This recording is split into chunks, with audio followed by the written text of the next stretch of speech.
Welcome to a busy Racing to Win, international version of Racing to Win today. We've got a Happy Valley racing on Wednesday night. We'll go to Dubai shortly. A special guest will join us to talk about World Cup night in the Middle East. But some special guests, as always, join us in the studio. They're pretty regular. Paul, Ali and Tom. Morning, Tom. We're back to the Valley. We are, Mark. Hello to you and to everyone. We've got a good 9-race card coming up. C+3 course Wednesday night. It's been a bit cool and wet here in Hong Kong, but we've got Beauty Infinity, Romantic Sun, Happy Fat Cat, Find My Love, all last start winners in that final event on Wednesday night. Yeah, it's a last start winner fest, Paul. But what about some jackpots? Just the one, but a decent one. 5 million going into the triple trio, so that should get over the 10 million mark there, so it's a decent one. And I think it's really even racing throughout the card. There's plenty of chances, a lot of last start winners. There's a couple of first starters thrown in there as well. So all in all, it should be a really good night's racing. Something for everybody. Exactly. That is Happy Valley on Wednesday night. But coming up on Saturday, we're off to Dubai.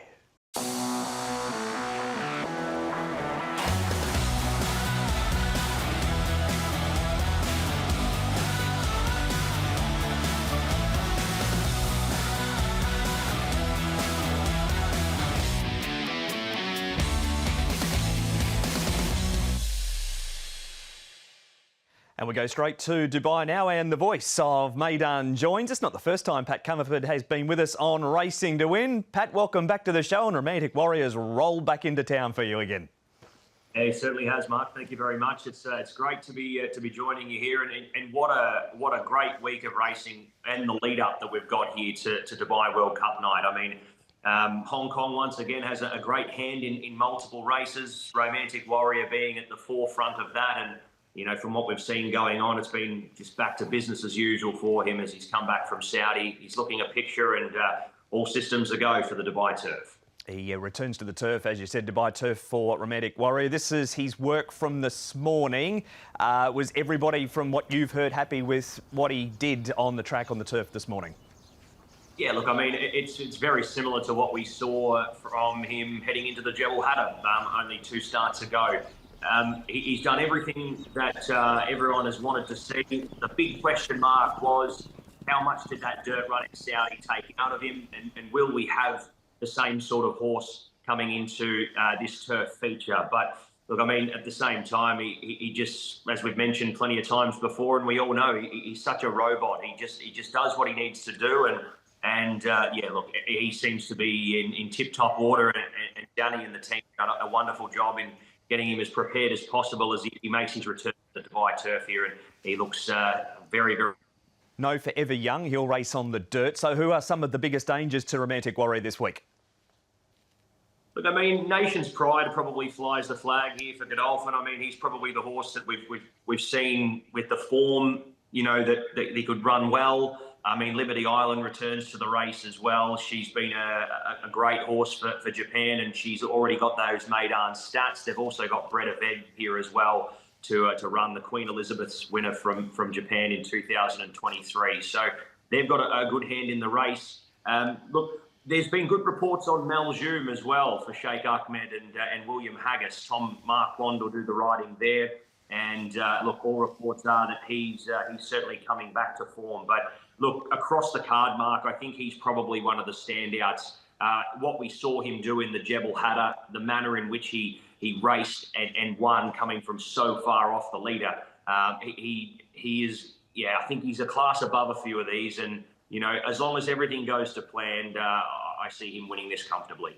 Yeah, I think most people would certainly agree with that. The second of the Hong Kong runners, Pat, is in the Al Quoz, a race that Hong Kong China was successful in last year with the California Spangle. He was somewhat of a surprise winner. And How Deep Is Your Love? He's done a good job, but he's not quite the echelon of Romantic Warrior. What's the field like he's going to tangle with? Look, I mean, the Al Quoz, to be honest with you, it's certainly not as big of a field as we've seen in previous years. How Deep Is Your Love, as we know through here, this form race we're watching now, he came through the Silver Jubilee, the same race that we saw California Spangle target, over 1,400 metres before dropping back to 6 furlongs for the Al Quoz Sprint. It seems to be a good form line race, obviously, with California Spangle going on and winning it, but look, it's no denying that they're two very different horses, How Deep Is Your Love and California Spangle, in the way that they race. We're going to see How Deep Is Your Love get back. He'll be running on, which in the past, we've seen a lot of good horses get caught back in the field, not being close enough to the speed and maybe just missing in the Alquoz. So the concern slightly with How Deep Is Your Love is that he's going to be giving them a start along with a horse called West Acre.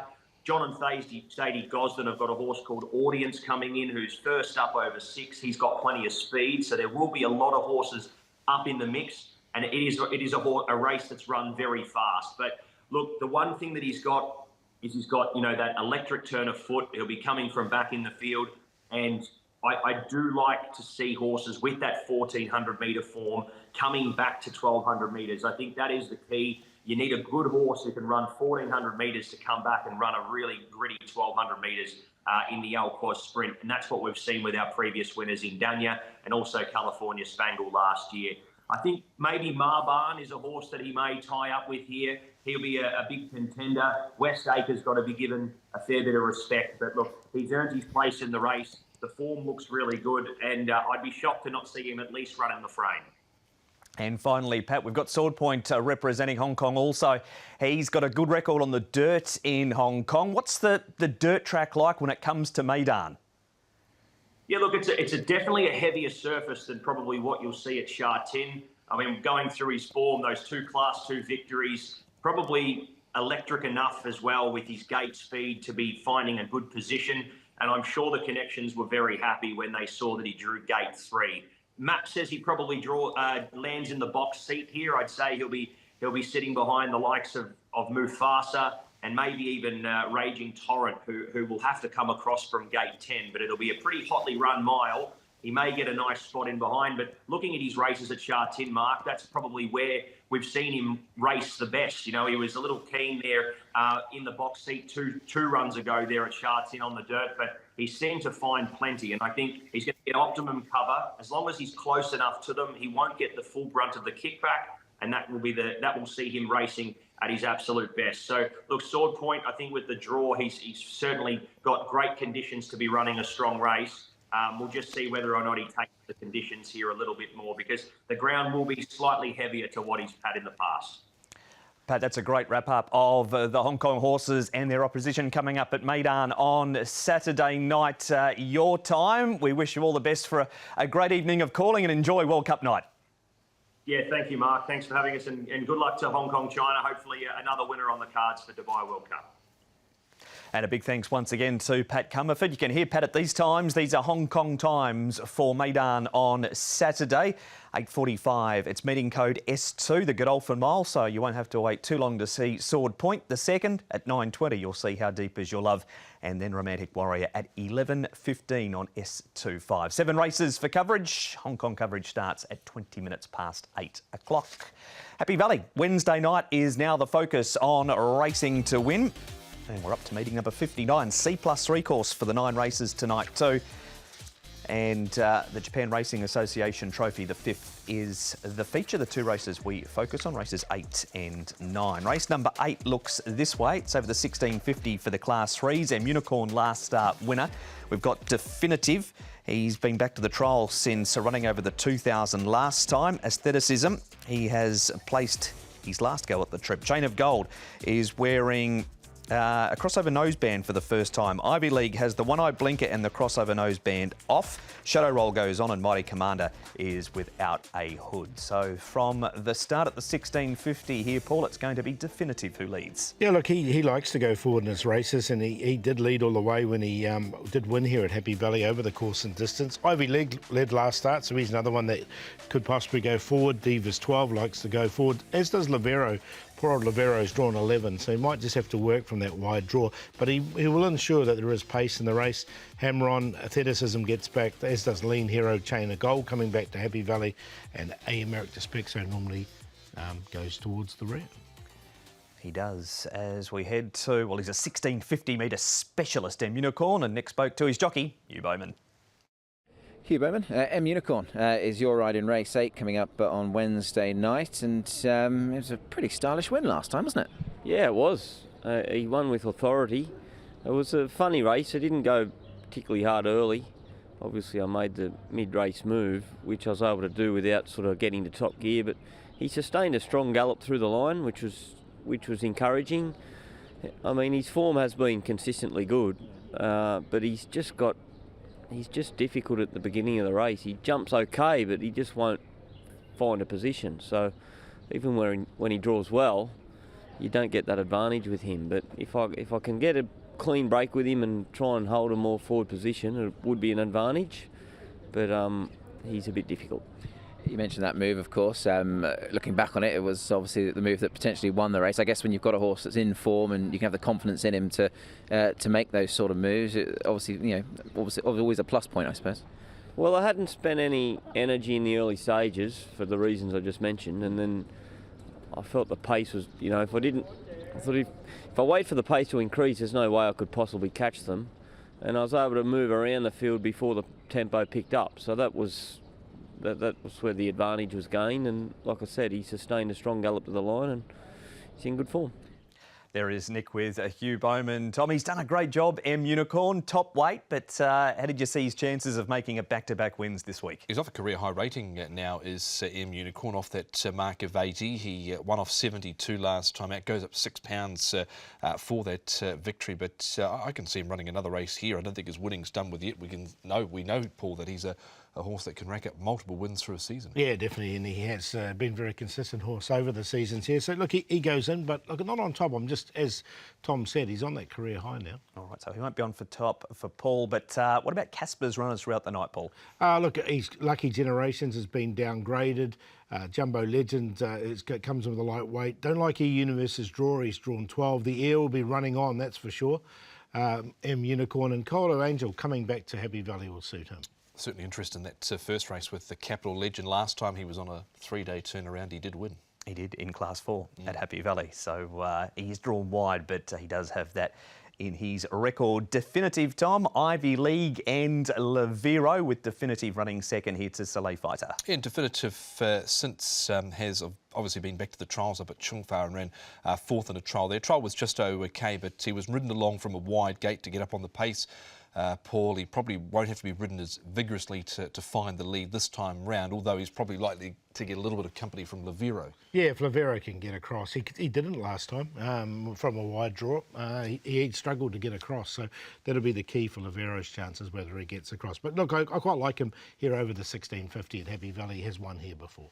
On to Lean Hero, Paul. He's second up, so this is resuming running third behind Soleil Fighter. He has won and placed second up in the past too. Yeah, good time to catch him. Yeah, he'll go in the numbers for me. It was a very good run at a big price when he ran third last start. He's won off 65. He's at the similar rating here of 67, so he's more than capable as well. Barrier 8, I think he can get himself a midfield position and run home strongly. So this was his first up run, has only run this whole season. It was a good effort as well, so you'd expect him to take natural improvement from that. He's been to the Happy Valley trials recently as well, over the 1700 metres, and ran sixth there. Wasn't asked for too much at all in that trial, so I think a fair bit of interest there. It's a big tick for a Lean Hero from both Paul and Tom. And Tom, Chain of Gold running fourth at Sha Tin last time.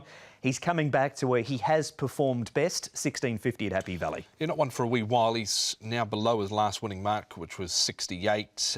Drawn a little awkwardly here. He had a good run in transit last time out. Pretty much every chance behind Honglok Golf and Sky Jewellery. I'm not necessarily thinking he's going to be afforded the same sort of run this time round. Yeah, he'll go back, but he has come from the back at Happy Valley in the past and won when he did win that off that 68 rating. He's drawn 10, so he's got no choice but to go back.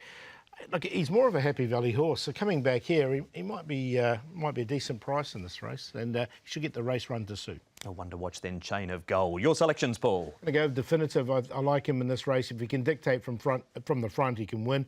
Chain of Gold coming back here, Lean Hero, and then M Unicorn, 4751. He's right up in the ratings now, M Unicorn, but I think he can go on with it. It was a good ride from Bowman last time out to make that mid-race move to sweep around to the lead at the 600. Definitive is in for a place. Lean Hero and Aestheticism. Zach Purton back on him. He was held together in a recent trial. It comes out of that Excellence Valley race where M Unicorn has come through and won. 1, 4, 5 and 6. Straight to the break we go here on Racing to Win. Back with heaps more right after this.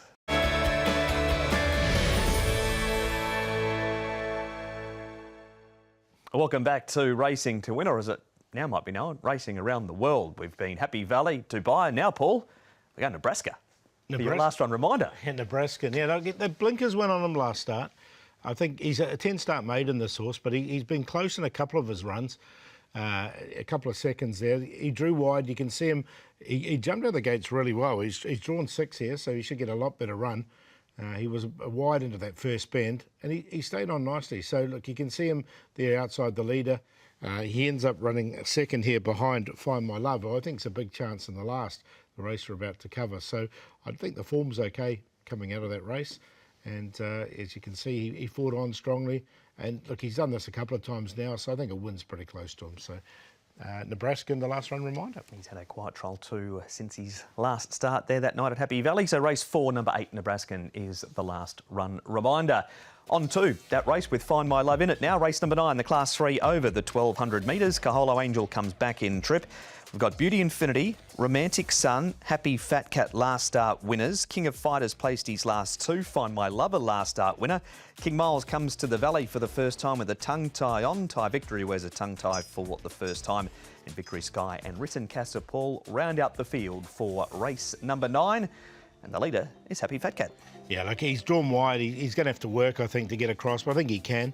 Victory Sky's got the inside draw. He can get that lovely run with Beauty Infinity, who went forward last time when winning.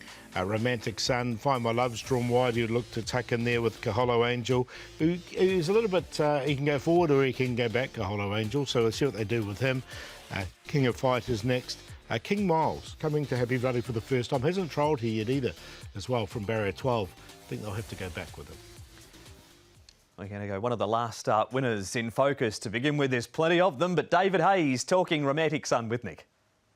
David Hayes, we're going to Happy Valley on Wednesday night, of course, and in the last race you've got Romantic Sun, a horse with a special name, and it was a nice win last time. A really gutsy win, wasn't it? He was under extreme pressure and got his head out to win, which was great. I think he's improved from the run. The gate's very tricky. Harry will have to be at his best, but he's certainly improved as far as I can see. And that looks evident through his trial. I know it's only trials form per se, but he did manage to get his head in front of a pretty fast one who's won at the weekend in Fast Network, so the trial looked good. Yeah, the trial looked really good, and I agree, Fast Network was breathtaking on the weekend, so that sets up well for my horse. I don't know if he's a Fast Network, but he looked good that morning trialling against him. He's got plenty of boot, that's for sure. Form's been boosted, of course, taking on Beauty Infinity again. Obviously, your horse beat him last time. He's actually come out and won, so form's strong. Yes, very strong, and you always like it when 3 horses with quality go across together and the form comes out. It's only his 7th run as well, so I guess the way it's sort of turned out, he's racing some more experienced rivals. You must have plenty more up your sleeve with this horse, might you? Yeah, he's a lightly raced 4-year-old. We got a little bit off track heading towards the Classic Mile, and we, like Fast Network, we changed directions, and I think it's going to pay dividends towards the end of the season. Yeah, it certainly looks that way. And we can't talk without asking about Kying Rising, of course. Again, another superb win on the weekend. How did he pull up, David? Really well. As usual, legs are cold and eating the most of all the runners. So he'll just stay in routine, and looking forward to the big race, his last race for the season in 3 weeks. With a horse like him, I wanted to ask you on the weekend, I mean, the fact he is so good and he's taking all before him, does it get easier or worse, or for a trainer? How do you feel? I never get too nervous when a horse is $2.50 or $3 favourite, but when they're $1.00, the expectation is very great. And if they're horse races and things go wrong, and I do get a little bit anxious, even though I didn't have many anxious moments this week, even carrying the extra weight. And he still hasn't washed that suit in 3 years, David Hayes. Why would you when it keeps winning? All right, boys, let's move on, Tom, to Beauty Infinity, who is a last start winner. Rittenkasser came back up in grade this night, but the chances of Beauty Infinity. Yeah, I think he's a good chance here. He's obviously £3 worse off with Romantic Sun from that beating narrowly 2 starts ago, but then came out and won this race here over Lucky 8. It was a good performance. He's going up £5 here, and he's drawn well for Richard Kingscote. So I think he's got a good opportunity. Richard's last meeting riding here in Hong Kong too. Yeah, last ride in Hong Kong for this spell anyway. So look, it was, as you say, he was building up to that win, and he did win there, so up and wait a little bit, but look, he's a chance once again from a low draw. And let's further focus now, Paul, on Find My Love. You mentioned him during the last run reminder. Thought that he could win again. Just expand and tell us a little more why. Well, because look, last season he had 2 wins, and both of them were in Class 3, and both of them were off a lot higher rating than this, 71-76. Now he's just come and won this race. So he's up to a rating of 65. I think he could go back to back. He might be the forgotten horse from the wide draw. Could be. He was obviously the just about the best rated horse on the card last time out, but from barrier 11, I'm happy just to watch this time round. 1 yes, 1 no for Find My Love. Victory Sky 9th, Tom, and Kaholo Angel 5th. He hasn't been to Happy Valley for a while, but he has raced well there in the past. He has, coming up a year since he's won a race now for a rating of 68, so he's been pretty consistent, so he's still a few points higher than that at the moment. Obviously chased home the in-form Juno Pride here last time out, and he was sort of 3 wide as well from the 600 metres and wanted to lay in a bit, but with a good draw here, back to 1200, I can see him figuring. Yeah, look, I didn't put him in. I just think with that, he's still above that winning mark, and he's got to carry big weight and give weight away to some of these horses, so I was happy to watch him. Okay, it's a yes and no again for Kaholo Angel. So the boys might have some spread selections here. We start with yours, Paul. Yeah, we'll make Find My Love. We'll put him on top here, and hopefully we get a double figure price about him. King of Fighters has been very consistent. Those 2 seconds at his last 2 starts have both been very good. Victory Sky comes here from barrier number 1. He's going to get that perfect run in behind. Just had the 1 run at Happy Valley. And then Beauty Infinity, he's at an all-time high rating as well. 8-7-11-3. Beauty Infinity for John Size and Richard Kingscote to go out a winner here. Drawn barrier number 3, should get a nice run in transit. A similar sort of setup, I think, to what he received last time out when he won, albeit with a bit more weight on his back. Kaholo Angel is in for a second, just peaked on his run there late, but back to 1200 is a plus. King of Fighters from the low draw, I think, is a player. He was 1.8 last time out, so he was very short. And View of the World goes in, but he has dropped 38 pounds. Wasn't suited by the effort last time out behind Gallant Vella. The rider said maybe not suited with the backup, but he's had 2 trials since. Zach's on board, 3-1, 7 and 2. And that is the preview for the last 2 races here on Racing. To win all of the races are on the website, hkjc.com. Click on audio and video for that race-by-race analysis. Paul, it's best bet time. Good, definitive in the race we covered earlier on. Look, I do like his run. I think since he won at a big price, he's been a very honest horse. So we'll make him the best. And we'll make Find My Love. I think he might be just let go in the market from barrier 11. So he can put 2 together, this horse. We'll do the play earlier on, race 4. A Swagger Bro, Groovy Feeling, and the last run reminder, Nebraska. Best bet is Beauty Infinity, race 9, number 3, Richard Kingscote, and John Size, a 3-time winner from 17 starts. The value all's well on debut, hasn't trialled badly, but has drawn awkwardly over the 1,000 metres. This is his most recent trial at Happy Valley, and looked to move fairly well, I thought, in this. He is by Frosted, and the hood tongue tie on. He was wearing the hood in this trial and made some nice enough inroads late. Trial up at Chung Far, he ran 3rd, and Super Strong Kid won that. He has obviously come out and won since. Kaholo Angel, Beauty Infinity, King of Fighters, the play in the lucky last. Best bet, Happy Park has a good draw. Race 7, number 4, Angus Chung and Francis Loy. He's had some work recently, shouldn't have to do that from there. Jumbo Legend, lightweight to 2,200 metres for the first time. The way he gets back and runs on the extra distance does look good. And the play race 7, a QQP Dragon 4Cs, Moto Man and Happy Park 1, 2, 4 in race number 7. That has been Happy Valley on Wednesday night. Here is the diary about what is upcoming with Sharts in on Sunday, an earlier start there due to a Japanese simulcast, and back to Happy Valley on a week on Wednesday, Tom. So normal as far as the venues go, and we've got Kaying Rising winning last week for the locals, best spinner in the world, and we see Romantic Warrior this weekend. Yeah, we do. So can't wait for that coming up Saturday night, all part of the World Pool there, Paul, so plenty to get stuck into. Yeah, good weekend of racing coming up with the feature being a Class 2 1600, and looking forward to seeing if Voyage Samurai can go ahead and win. We will indeed. That has been Racing to Win.